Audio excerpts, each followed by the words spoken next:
বিসমিল্লাহির রহমানির রহিম। একটি শিক্ষণীয় টিউটোরিয়ালে সবাইকে ধন্যবাদ জানাচ্ছি। আমি মোহাম্মদ শাহিনুর রহমান, আমি আছি আপনাদের সঙ্গে। আজকে আমি আলোচনা করব আর্টিকেল সম্পর্কে। এই আর্টিকেল টপিকটি খুব গুরুত্বপূর্ণ। সব ক্লাসের শিক্ষার্থীর জন্য এটি অত্যন্ত গুরুত্বপূর্ণ। কম বেশি আর্টিকেল থেকে প্রায় প্রশ্ন চলে আসে। ইংলিশের যতগুলো নিয়ম আছে, গ্রামার সম্পর্কিত যতগুলো নিয়ম আছে, তার মধ্যে অন্যতম একটি গুরুত্বপূর্ণ এবং বেসিক টপিক বা নিয়ম বলতে পারেন, সেটা হচ্ছে আর্টিকেল। তো আজকে আমি আর্টিকেল সম্পর্কে আলোচনা করার চেষ্টা করব ইনশাল্লাহ, এবং পর্যায়ক্রমে আমি পরবর্তীতে এই টপিক শেষ না হওয়া পর্যন্ত পরবর্তীতে আমি টিউটোরিয়াল ফেসবুকে আপলোড দেওয়ার চেষ্টা করব। যারা আমার টিউটোরিয়ালটা দেখবেন শুরু থেকে শেষ পর্যন্ত দেখবেন। আজকের টপিক হচ্ছে আর্টিকেল।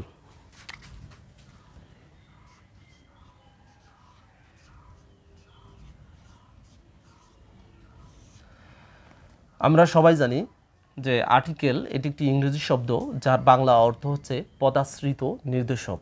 পদাশ্রিত নির্দেশক। আমরা যদি শুরুতে জানতে চাই যে আর্টিকেল কি, হোয়াট ইজ আর্টিকেল, তাহলে আমরা উত্তর দেব আসলে আর্টিকেল হচ্ছে এমন কিছু শব্দ বা অক্ষর যা মূলত নাউনের পূর্বে বসে। নাউনের পূর্বে বসে নাউন অথবা বিশেষ্যর নির্দিষ্টতা কিংবা অনির্দিষ্টতা নির্দেশ করে। আমরা যদি ইংলিশে বলি যে হোয়াট ইজ আর্টিকেল, তাহলে আমরা অ্যান্সারে বলতে পারি the words that are used to denote a noun particularly are called articles. অর্থাৎ এটার বাংলা অর্থ এরকম দাঁড়ায় যে শব্দ অথবা অক্ষর, যে শব্দ বা অক্ষর মূলত নাউনের পূর্বে বসে বা বিশেষ্যের পূর্বে বসে নাউন অথবা বিশেষ্যের নির্দিষ্টতা কিংবা অনির্দিষ্টতাকে নির্দেশ করে, তাকেই মূলত আমরা আর্টিকেল বলতে পারি। আমরা সাধারণতভাবে জানি যে এ এন এবং দিকে আর্টিকেল বলে, এ এন দি আর্টিকেল নামেও কিন্তু পরিচিত। তো আমরা একটু দেখি। আমরা সাধারণত বলি যে এ এন এবং এই দি, সাধারণত আমরা সবাই জানি এই তিনটে আর্টিকেল নামে পরিচিত। তো এবার আমরা দেখার চেষ্টা করি আসলে আর্টিকেলের ক্লাসিফিকেশন বা শ্রেণীবিন্যাস সম্পর্কে আমরা জানার চেষ্টা করি। আমরা জানি আর্টিকেল মূলত দুই প্রকার হয়। একটি হচ্ছে ডিফিনিট আর একটি হচ্ছে ইনডিফিনিট। তাহলে ডিফিনিট শব্দের বাংলা অর্থ হচ্ছে নির্দিষ্ট,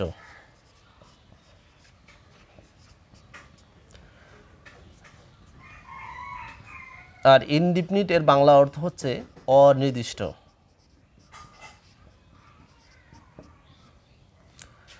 তাহলে আর্টিকেলের বাংলা অর্থ হচ্ছে পদাশ্রিত নির্দেশক।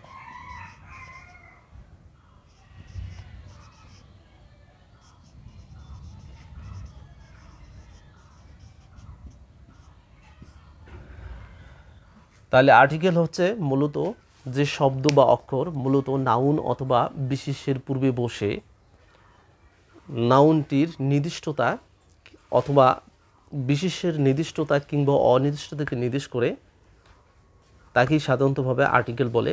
আর আর্টিকেলের বাংলা অর্থ হচ্ছে পদাশ্রিত নির্দেশক। এবং আর্টিকেল মূলত দুই ধরনের হয় বা দুই প্রকারের হয়।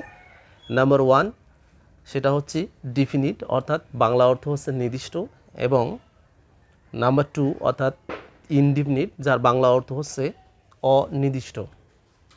এবার আমরা একটু উদাহরণ অথবা আমরা এক্সাম্পল দেখার চেষ্টা করি।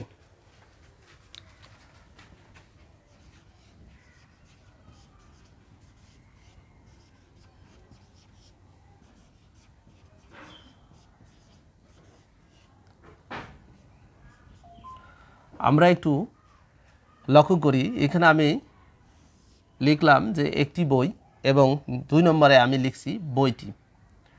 তো আমরা প্রায় যেহেতু আমরা বাংলা ভাষায় কথা বলি, আমরা কিছু শব্দের শেষে সাধারণতভাবে টি, টা, খানা, খানি, টুকু, টুকুন আমরা লক্ষ্য করতে পারি বা দেখতে পাই যে কিছু শব্দের শেষে টি, টা, খানা, খানি, টুকু, টুকুন থাকে এবং কিছু শব্দের পূর্বে অথবা আগে একটি, একটা এরকম আমরা লক্ষ্য করতে পাই বা দেখতে পাই। যেমন এখানে আমরা একটু লক্ষ্য করি যে একটি বই, তাহলে বই একটি কি শব্দ বা আমরা ইংলিশে বলি কি ওয়ার্ড, এটা কিন্তু অবশ্যই নাউন অথবা আমরা বাংলায় বলি কি বিশেষ্য। তো এই যে এর পূর্বে বা সামনে একটি পাওয়া যাচ্ছে। আবার এখানে বইটি, এই যে শেষে এই যে বই শব্দটার শেষে টি পাওয়া যাচ্ছে। তাহলে আসলে এগুলোই হচ্ছে পদাশ্রিত নির্দেশক। আমরা জানি যে পদ হচ্ছে যে বাক্যের অন্তর্গত প্রতিটি অর্থবোধক শব্দকে আমরা এক একটি করে পদ বলতে পারি। তাহলে পদাশ্রিত অর্থাৎ পদের আশ্রিত অর্থাৎ পদাশ্রিত নির্দেশক পদের সঙ্গে আশ্রয় অবলম্বন করে পদটাকে নির্দিষ্ট করে বোঝাবে কিংবা অনির্দিষ্ট করে বোঝাবে, এটার নামই তো পদাশ্রিত নির্দেশক। আর ইংলিশে এটাকে আমরা কি বলতেছি? আর্টিকেল। তো দেখি এখানে যে বইটি, তাহলে এটা একটা পদের সঙ্গে এটা কি করলো? আশ্রয় করলো, করে এই পদটাকে এটা কি নির্দেশ করতেছে। আবার এটা একটা পদ, এটা পূর্বে বসে আশ্রয় করে এটাকে আবার কি এই পদটাকে নির্দেশ করতেছে। আসলে নির্দিষ্টতা না কি অনির্দিষ্টতা, এটাই নির্দেশ করতেছে। আর এটাই হচ্ছে কি আর্টিকেল। তো আমরা খেয়াল করব যে একটি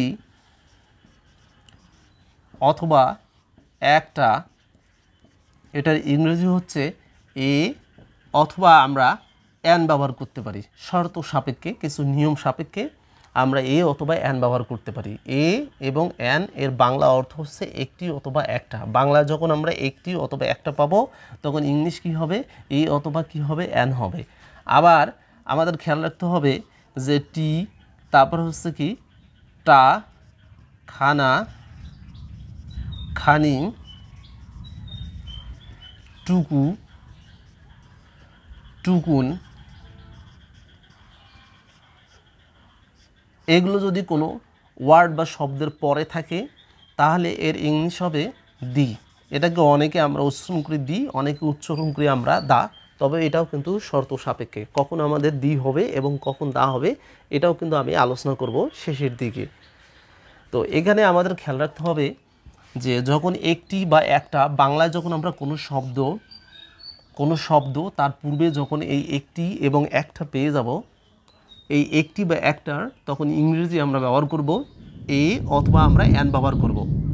তো কখন আমরা এ এবং অ্যান ব্যবহার করব সেটা একটু পরে আমি এটা ক্লিয়ারিফাই করে দেব, পরিষ্কার করে আপনাদের বলে দেব যে কখন আমরা এ এবং অ্যান ব্যবহার করব। তবে এটাই আমাদের ধরতে হবে যে একটি একটা বোঝাতে আমরা ইংলিশে এ অথবা অ্যান আমাদের ব্যবহার করতে হবে বা ধরে নিতে হবে। এবং আমাদের খেয়াল রাখতে হবে যখন টিটা খানা, খানি, টুকুন অর্থাৎ কোনো শব্দর পরে থাকবে তখন কিন্তু আমাদের ইংরেজিতে দি ধরতে হবে। কি ধরতে হবে? দি। অনেকে এটাকে বলি দা বলি। তো দি দা এটা পরে আমি উদাহরণে অবশ্যই এটা আপনাদের বুঝিয়ে দেব। তো আপাতত আমরা যেটা বুঝলাম যে এগুলো বাংলা থাকলে এগুলো আমাদের ইংরেজি ধরতে হবে। তো এখানে আমরা আর একটু লক্ষ্য করি যে আর্টিকেল দুই প্রকার, একটি হচ্ছে ডিফিনিট আর একটি হচ্ছে কি ইনডিফিনিট। অর্থাৎ ডিফিনিটের বাংলা অর্থ হচ্ছে নির্দিষ্ট এবং ইনডিফিনিটের বাংলা অর্থ হচ্ছে অনির্দিষ্ট। এবং আমরা সবাই জানি যে দিকে ডিফিনিট আর্টিকেল বলা হয়, অর্থাৎ নির্দিষ্ট বলা হয়, নির্দিষ্ট পদাশ্রিত নির্দেশক বলা হয়। আর ইনডিফিনিট যার বাংলা অর্থ হচ্ছে অনির্দিষ্ট এবং এ এবং অ্যানকে ইনডিফিনিট আর্টিকেল বলা হয়, অর্থাৎ অনির্দিষ্ট পদাশ্রিত নির্দেশক বলা হয়। এখন আমরা একটু সংক্ষেপে আলোচনা করব যে নির্দিষ্ট কিভাবে আমরা বুঝবো এবং ইনডিফিনিট মানে অনির্দিষ্ট কিভাবে বুঝবো। তো একটু আমরা আরেকটা উদাহরণ নেই, যেমন একটি কলম, আর এখানে আমি লিখতেছি কলমটি।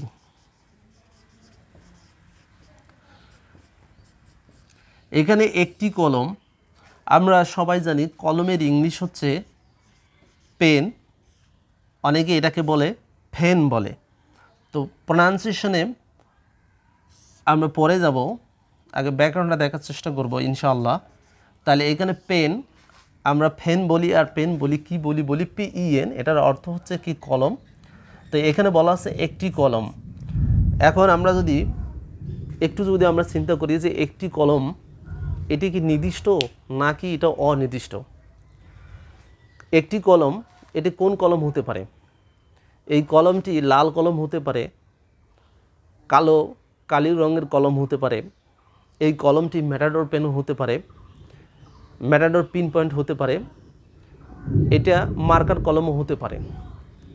কিন্তু আসলে এই কলমটি কোন কলমকে বোঝানো হচ্ছে আমরা কিন্তু এটা বুঝতে পারতেছি না। তাহলে যেটা আমরা বুঝতে পারবো না, তাহলে সেটি হবে অনির্দিষ্ট। আমি আবারও এটা উদাহরণ দিয়ে বোঝাচ্ছি যে একটি কলম বলতে এই কোন কলম বোঝানো হচ্ছে। এই একটি কলম বলতে এটা তো যে কোনো মানুষের কলম হতে পারে, লাল কলম হতে পারে, সবুজ কলম হতে পারে, ম্যাটাডোর কলম হতে পারে, কিন্তু কোন কলম সেটা কিন্তু বোঝা যাচ্ছে না।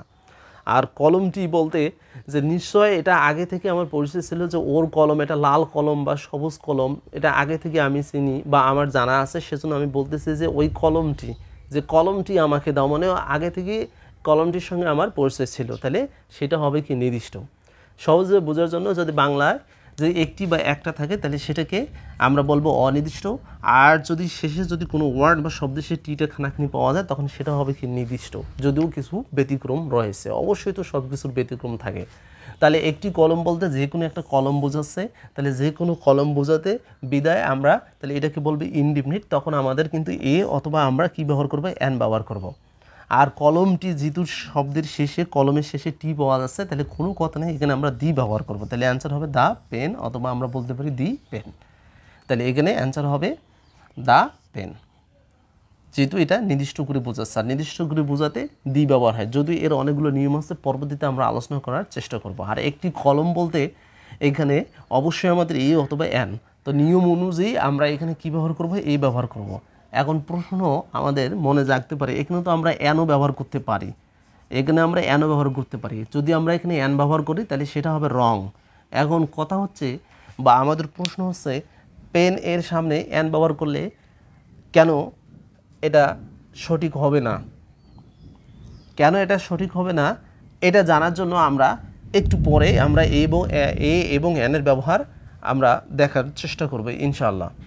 তাহলে পেনের সামনে এই ব্যবহার করতে হবে, তাহলে এটা হচ্ছে কি রাইট। তো পরবর্তী ক্লাসে, পরবর্তী টিউটোরিয়ালে স্বাগতম জানিয়ে আজকে শেষ করছি। সবাইকে আমন্ত্রণ জানাচ্ছি, অবশ্যই দ্বিতীয় পার্টটা অর্থাৎ দ্বিতীয় টিউটোরিয়াল পার্টটা আপনারা দেখে নেবেন। আল্লাহ হাফেজ।